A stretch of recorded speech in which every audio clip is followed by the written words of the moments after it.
Avec la présente capsule vidéo, on va aborder la section 11.4 sur le moment d'inertie et l'énergie cinétique de rotation. Alors, je vais passer tout de suite au diapo. OK. Alors, on a le module précédent, on a parlé de l'adaptation de la deuxième loi de Newton à la à la dynamique de rotation. Or, le F égale ma, on a dit qu'il était remplacé par tau égale I alpha.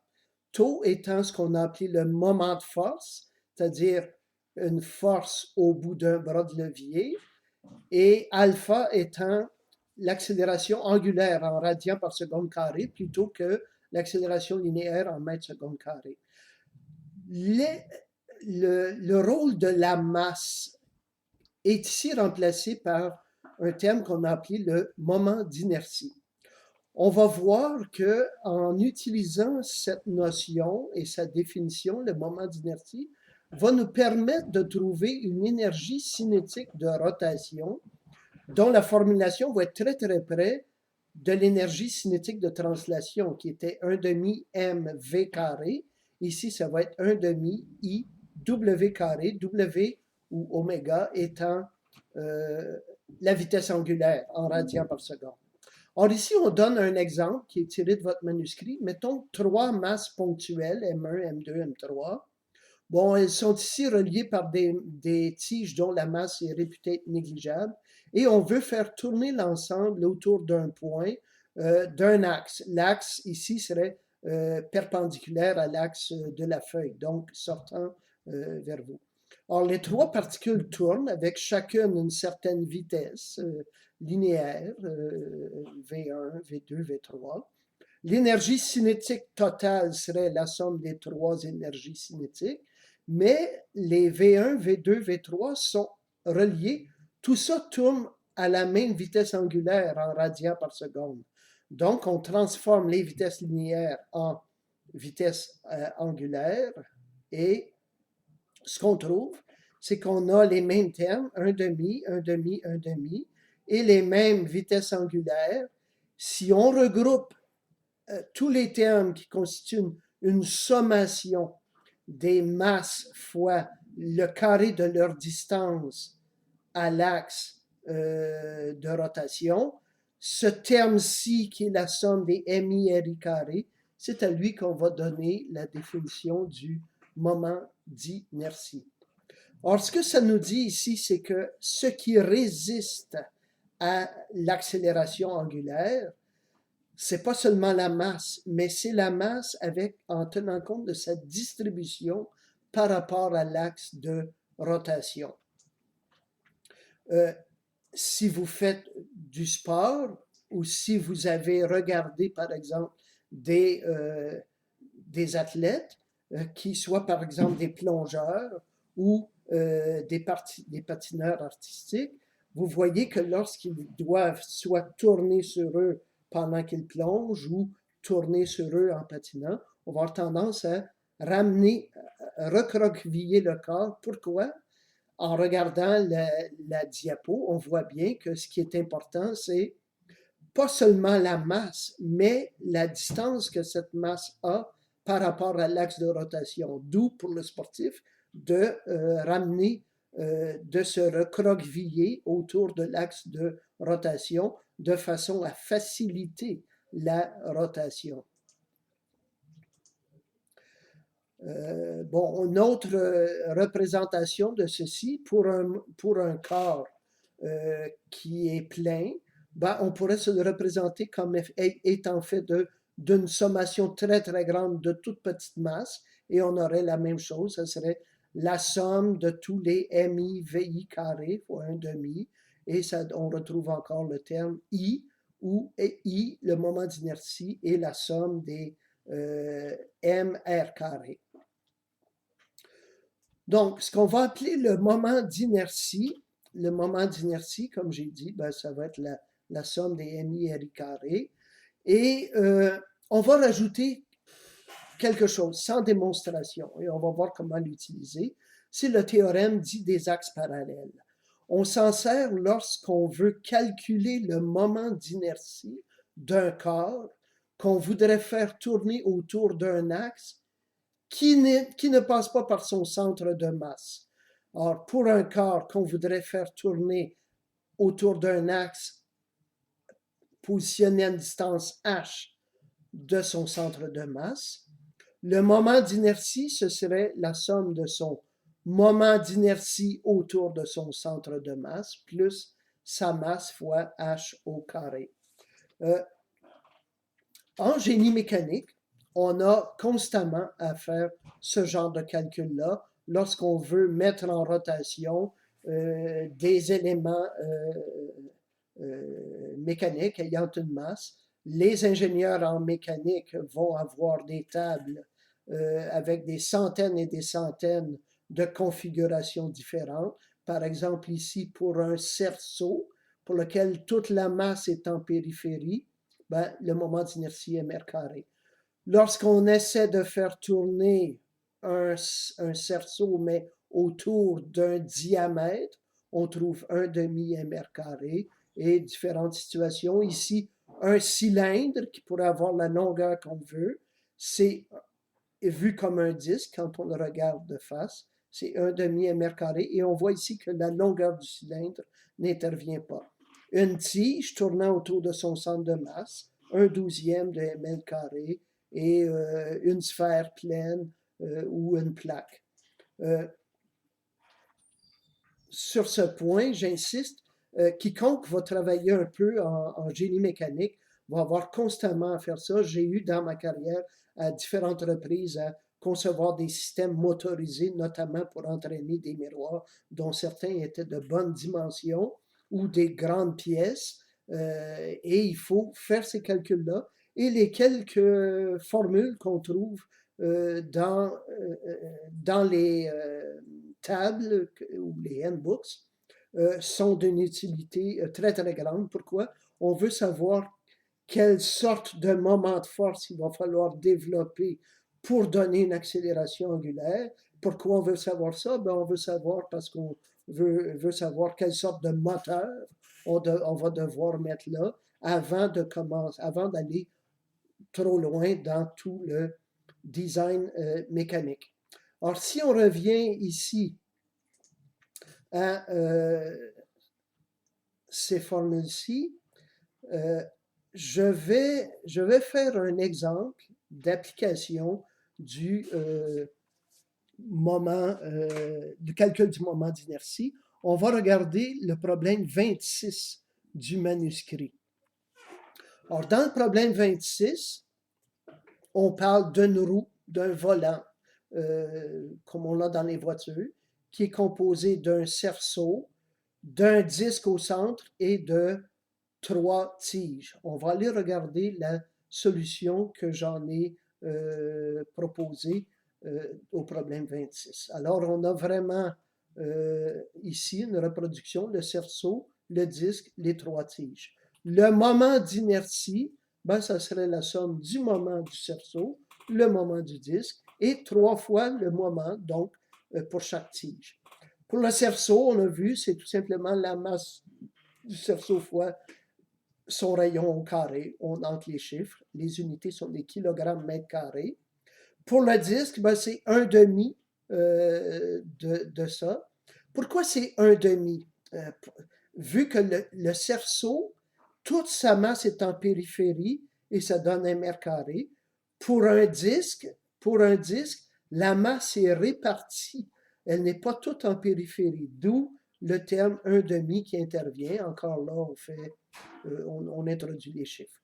Pour la tige, on voit bien ici que la tige, son centre de masse est au milieu de sa longueur. On ne fait pas tourner la tige autour de son centre de masse. On la fait tourner autour du centre du disque. Donc, on va devoir utiliser le théorème des axes parallèles.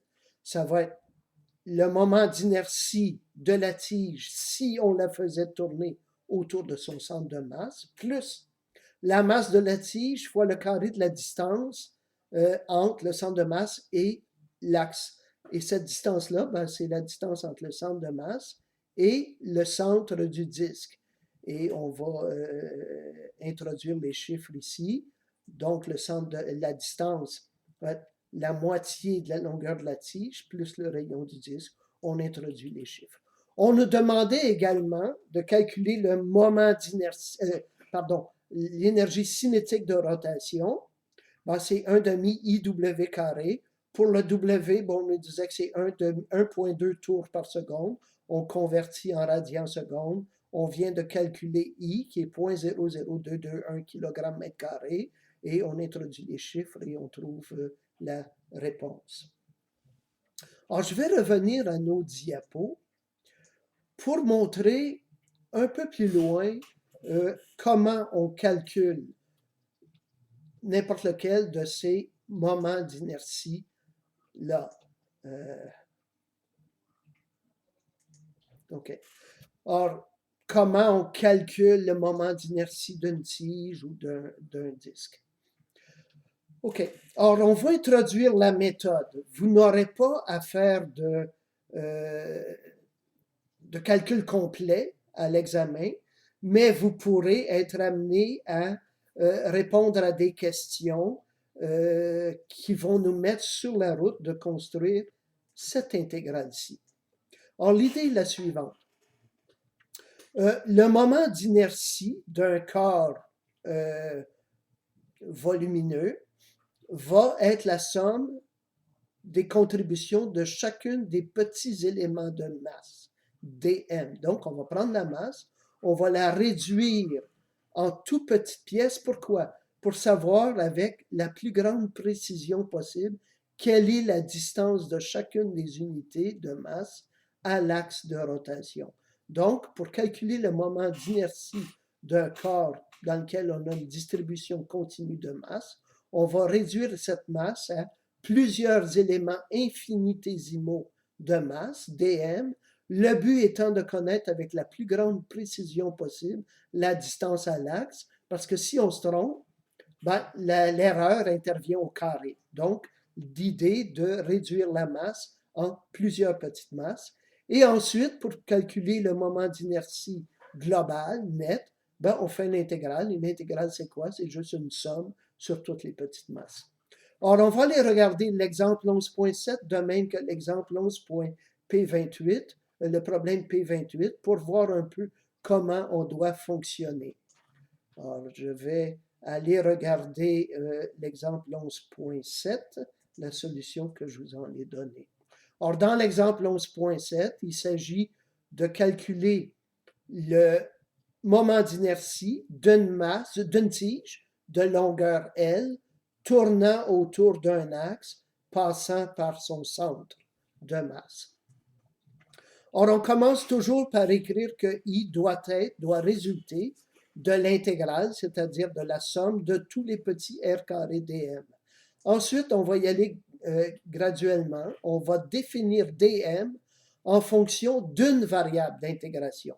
Or ici, vu que la tige est orientée sur l'axe des x, on va prendre comme variable d'intégration x.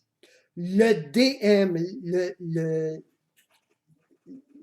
la grandeur en kilogrammes de chaque unité infinitésimale de masse, ben ça va être ici ce qu'on appelle la densité linéaire. C'est la masse en kilogrammes divisé par la longueur, donc des kilogrammes par mètre. Pour savoir dans chacune des toutes petites unités de masse combien y a-t-il de kilogrammes, bon, on va multiplier par une longueur infinitésimale. Alors, si vous regardez les unités ici, on a des kilogrammes par mètre qu'on multiplie par une longueur en mètres. Ce qui reste, ce sont bien, en effet, des kilogrammes. Alors, l'idée est la suivante. Si on prenait une tige d'1 mètre, dont la masse est de 1 kg, et qu'on divise la tige d'1 mètre en 1000 portions, donc par millimètre. On aurait 1000 millimètres. On veut savoir dans chacun des millimètres combien y a-t-il de kilogrammes. Si on la divisait pour être encore plus précis par 1 million, on voudrait savoir dans chacun des micromètres ou microns, combien y a-t-il de kilogrammes. Et c'est ce qu'on fait dans cette définition-ci du DM. Combien de kilogrammes par mètre multiplié par une longueur infinitésimale. On doit aussi écrire le R carré, mais là, on va le faire en fonction de la variable d'intégration qu'on a choisie. Donc, le R carré, pour chacun des petits dm, il est situé à une distance x de l'axe de rotation. J'ai montré un petit dm ici, et j'en ai montré un autre ici, qui est une autre distance x, et x carré. Maintenant, on doit sommer sur toutes les unités infinitésimales de masse. Ben, on prend notre équation et on va intégrer où? Ben, nos variables d'intégrale, ça va être pour toutes les valeurs de x égale moins L sur 2 à x égale L sur 2. Et il s'agit ici d'une de vos solutions d'intégrale les plus simples. L'intégrale de x à la n dx, c'est x à la n plus 1 divisé par n plus 1, c'est ce qu'on voit ici. On va intégrer de moins n sur 2 à plus n sur 2. Et la réponse, c'est celle qu'on avait vue dans le tableau tout à l'heure, 1/12 ml carré. Dans un examen, je ne vous demanderai pas de résoudre ceci, mais je peux vous demander de vous rendre jusqu'à cette équation ici, incluant la redéfinition dm, r carré, les variables d'intégration. On va aller regarder le problème 28. Dans le problème 28, on parle d'un anneau pour lequel toute la masse est en périphérie, mais on veut savoir quel serait le moment d'inertie si on le faisait tourner autour d'un axe passant par un diamètre. Donc, on tourne comme ceci. On part toujours de notre définition générale du moment d'inertie. Encore une fois, le dm, ben le dm, ça va être la masse répartie sur la circonférence, donc des kilogrammes par des mètres. Maintenant, la longueur dl, ben ça va être le r dθ. On sait qu'il existe une relation entre s et θ, c'est que s, un arc de cercle, est égal à r θ. Si on fait passer θ vers très, très, très petit, ben, ça devient r dθ. Notre densité linéique ici, m sur 2 pi r, et notre unité de longueur, r dθ. Le r, ici, c'est la distance entre chaque élément dm et l'axe de rotation. Quand on est ici très près, ou quand on est ici à un rayon, c'est pas la même distance. Donc, notre distance à l'axe de rotation, c'est le r minuscule qui est inscrit ici, et c'est le côté opposé à l'angle dans notre triangle droit. Donc, r, petit r, est égal à grand R sin θ, et au carré, ben, ça donne cette expression ici. On place ceci dans notre équation, et nos bornes d'intégration, ben, on va intégrer sur tous les petits dm. Donc, on va intégrer de θ égale 0 à θ égale 2π. Et c'est ce qu'on voit ici. Quand on met les chiffres là-dedans, on va trouver la solution dans votre annexe E. Ben, on trouve 1/2 mr carré, qui était une des solutions qu'on avait vues dans le tableau 11.3. Donc, ce qu'on a fait dans cette capsule-ci, on a introduit la définition de façon formelle du moment d'inertie qui fait intervenir non pas seulement la masse, mais la façon dont la masse est distribuée par rapport à l'axe de rotation. Et cette distance-là intervient au carré, d'où l'extrême importance de localiser le plus précisément possible chaque unité de masse par rapport à l'axe de rotation, ce qui nous a amené à introduire le problème, la procédure d'intégration. Donc, on divise une masse, une distribution continue de masse, on la divise en tout petits éléments pour connaître avec grande précision la distance de chaque élément à l'axe de rotation. et on intègre, et un intégral, on se rappelle, ce n'est rien d'autre qu'une sommation. Ce genre de calcul-là, vous allez avoir à le refaire dans votre cours d'électricité lorsqu'on va vouloir calculer le champ électrique dû à des distributions continues de charge ou le champ magnétique dû à une distribution continue de courant dans un fil. Or, je termine ici cette capsule. On se retrouve pour une autre capsule sur l'application des énergies cinétiques de rotation.